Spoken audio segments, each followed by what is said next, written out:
Welcome back, everyone, to the HNL Movement Podcast. This is a very exciting episode. I'm always interested in new innovations in the fitness and tech field, so this is right up that alley. And today we have no other than Sheera Goren, who's the co-founder of Zygo, which we'll dive into later in this episode. But thank you so much for joining me today, Sheera.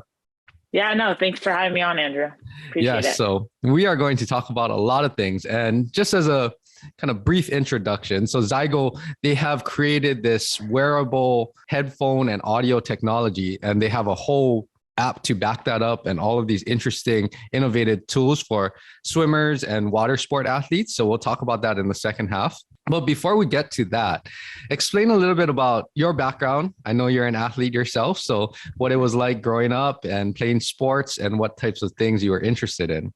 Yeah, I mean, ever since I can remember, I played every type of sport, probably but swimming. But, I played soccer and basketball and volleyball and some tennis, but soccer really became my main sport of choice. I think in that inflection point where you kind of either have to take one sport seriously or just kind of be kind of in the middle at a lot of sports. So I played club soccer, and that was just my all day, every day with, travel club teams.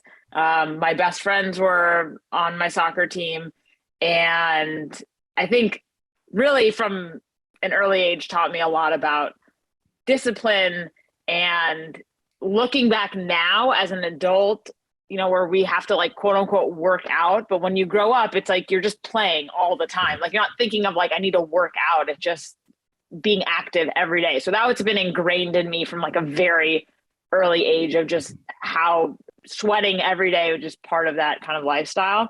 And then I wanted to play in college, and I went to the University of Michigan for soccer, where it was probably a really humbling sporting moment to going from being a big fish and doing really well to then going into a Big Ten environment where I was on the smaller side and just a totally different gameplay.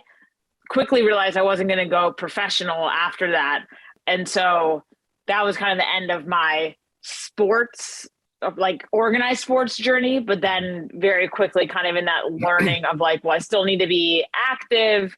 It's still part of what I want to do every day, but how do you learn how to kind of work out and what that looks like as an adult? And so again, never was a swimmer, didn't think about swimming for fitness really, but always played sports. And then as an adult was really fascinated by the boutique fitness movement, where you had SoulCycle and other sort of spinning options, and you had a Barry's boot camp, and you had yoga and Pilates, and then you also had boxing. And I when I went to law school, I surfed a bit, and so you had all these various components and factors at play in the world of fitness, which I think was the first kind of spark of innovation or trying new things or kind of what changes behavior in people. But just kind of thinking about that as just on the side, not as a profession. Yes. Per se. There's so many great things you said there. I mean, I think a lot of us, when we're growing up, we're a multi-sport athlete, right?